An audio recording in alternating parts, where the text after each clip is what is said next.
Good afternoon. This is the Torah on Parshas Terumah.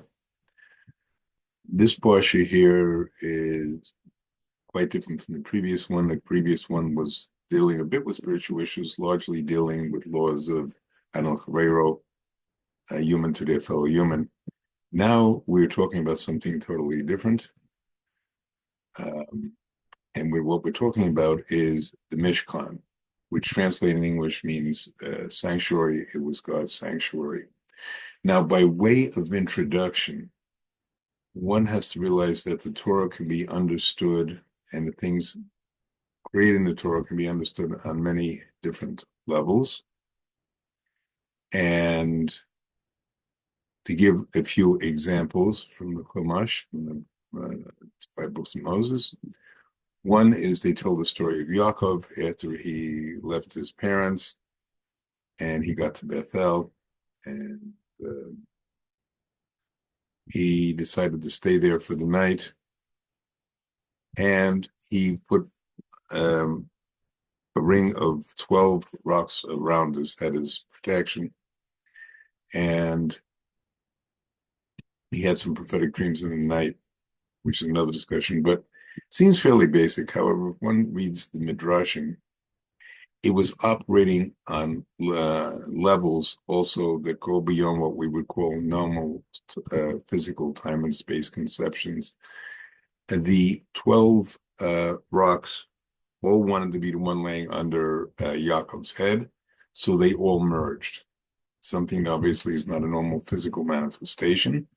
And beyond that, according to some sources, the entire land of Eretz Israel wanted to be under him, so that on one level went under him. At the same time, it didn't mean that Eretz Canaan, which it was, collapsed, or the animals that ceased to exist in the Mediterranean flooded in. It meant it could exist on both levels simultaneously, obviously something beyond human knowledge and ability to comprehend. Now, we see other manifestations of that with the Beis Hamikdash. Now, to take the order, right now we're talking about the Mishkan. 400 and some odd years later, the Beis Hamikdash, the Holy Temple, was built in Jerusalem. It had the similarities to the Mishkan, but was much bigger in physical side. And when we talk about the Mishkan,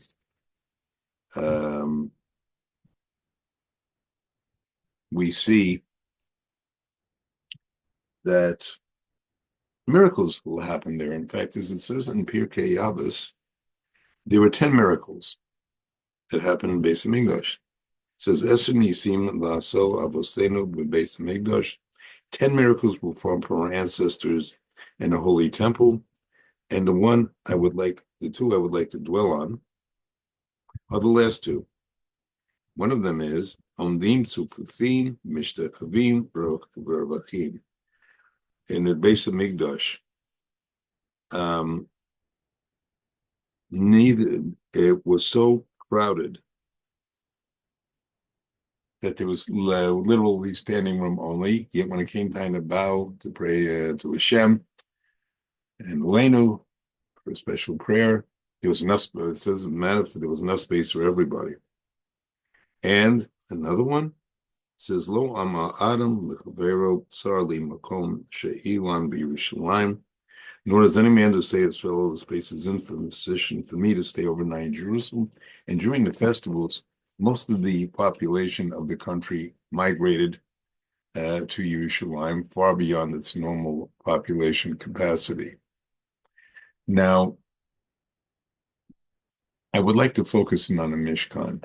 If you read about the Mishkan, the sanctuary on one level, it talks about certain materials being contributed for it, recruiting the proper artisans to deal with it.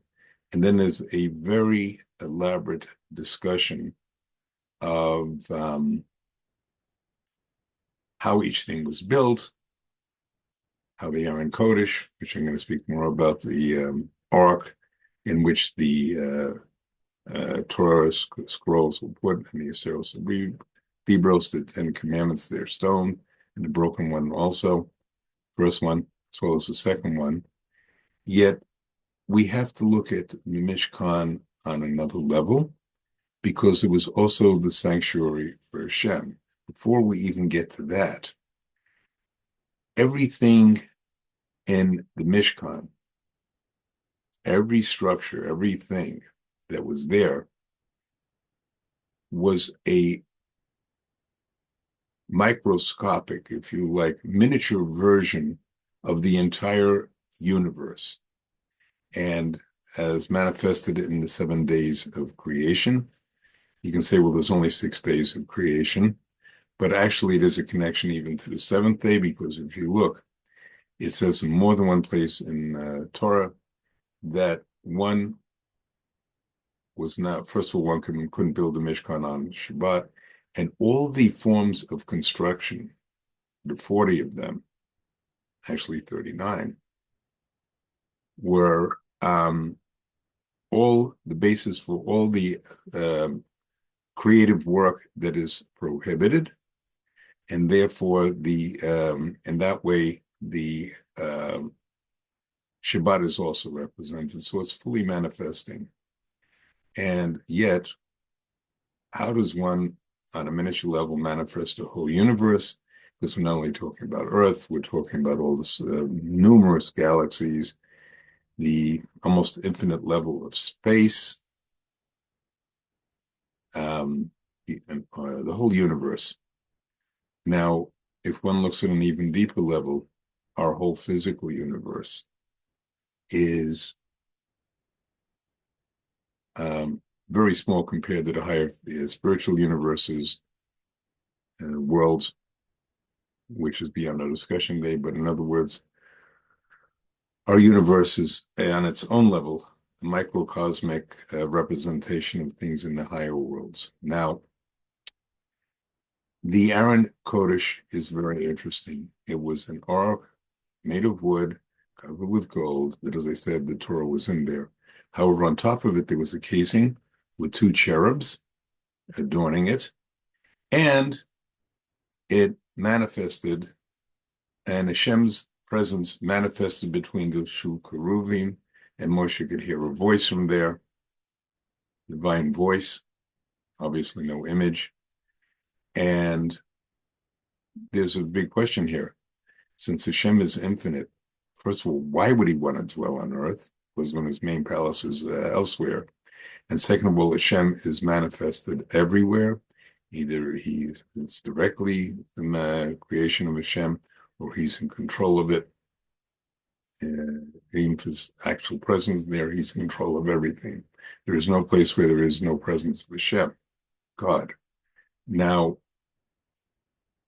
that was reflected, therefore, to answer that question, the normal physical dimensions, as I've already illustrated, did not exist in the Mishkan.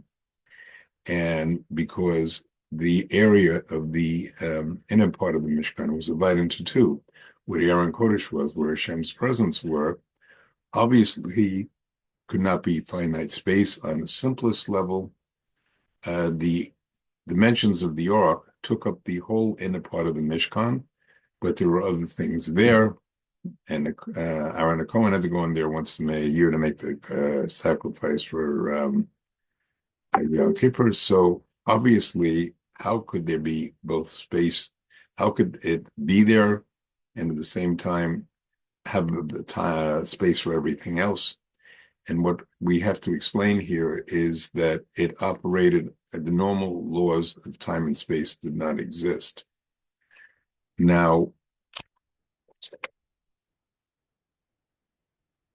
if one looks at it on another level, we seem to say, wait a minute, this does not in any way occur with any concepts we have of the physical universe. And as I'm now going to explain, that statement would have been true until the 1920s, approximately a century ago. Since then, there has been a virtual explosion of science, and I'm going to show the connection between the Torah and science. There was a huge, huge expansion. Just to give a few examples, we have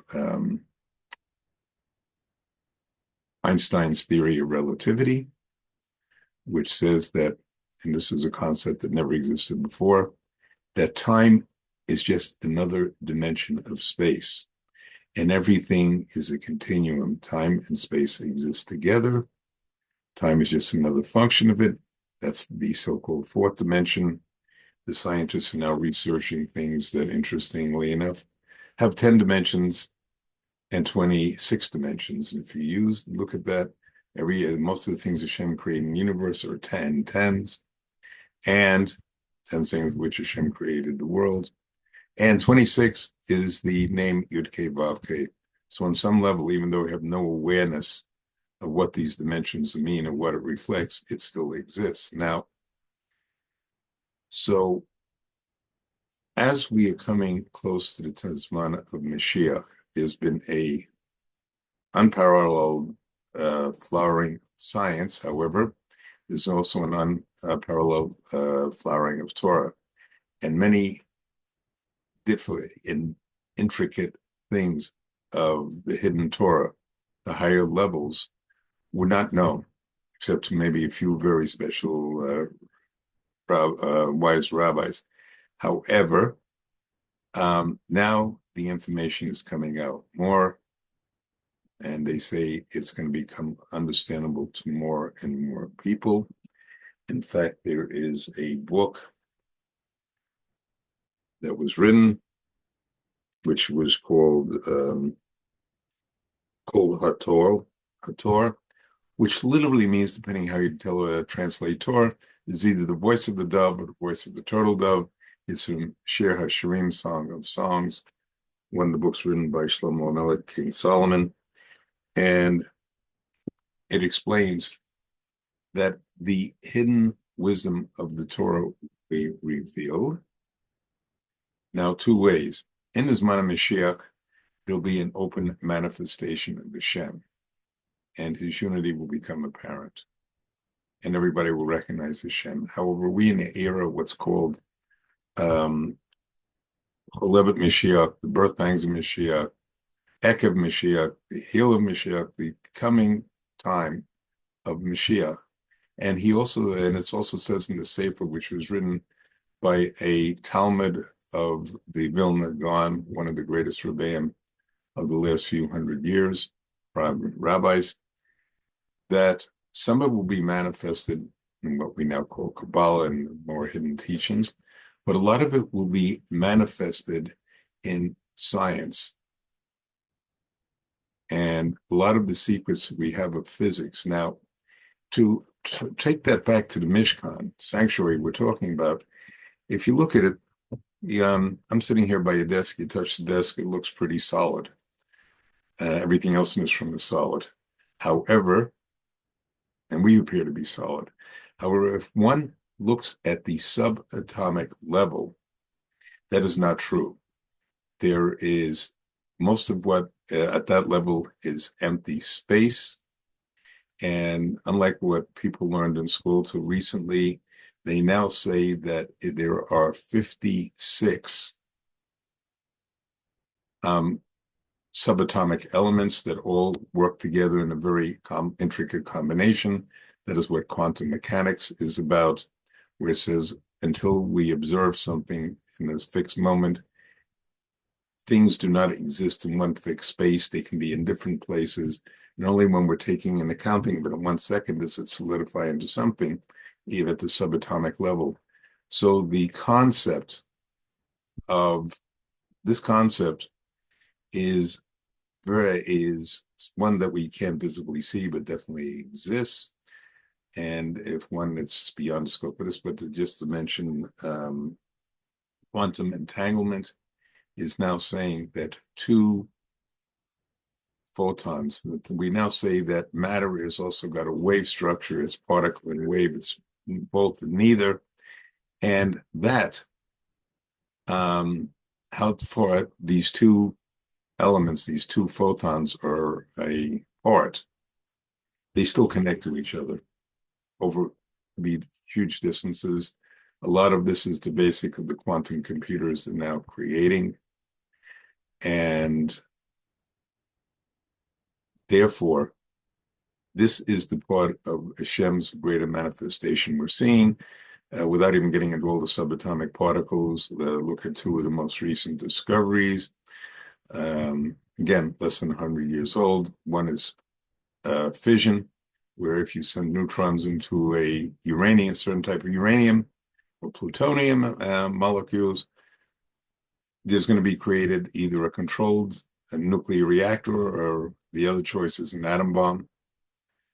And so, in other words, contained within the smallest of particles, the atom contained immense energy, something that only God is capable of creating.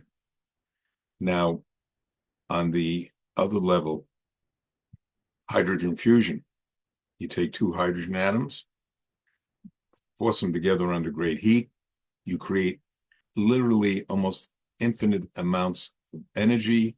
Again, another manifestation of God. Now, however, there is different distinctions between the studies of the Torah and the studies of science. Because first of all, unfortunately, many scientists today are not religious. In fact, they're quite atheistic. Many of them, they truly acknowledge a creator. But beyond that, even if you have a religious science, there's limits, because science goes on observable, physically observable, or theoretically physically observable things.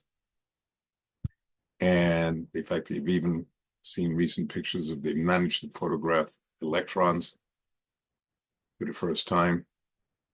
It's they look at the nature and observe observable things. As explained by Rav Moshe Shapiro, Zikron Tzaddik Lebracha, that is the difference. We are looking for the underlying deeper causes. Science can only look at the physical causes. And this is something, again, we see in the Mishkan. And if we look at our whole world and the universe, we realize how things through science and through Torah are starting to converge, as predicted in the Kol Torah. And may we appreciate it in everything, try to see Hashem in everything, and may we soon merit the redemption where we'll actually get full manifestation of Hashem's presence. Good Shabbos and Shabbat Shalom.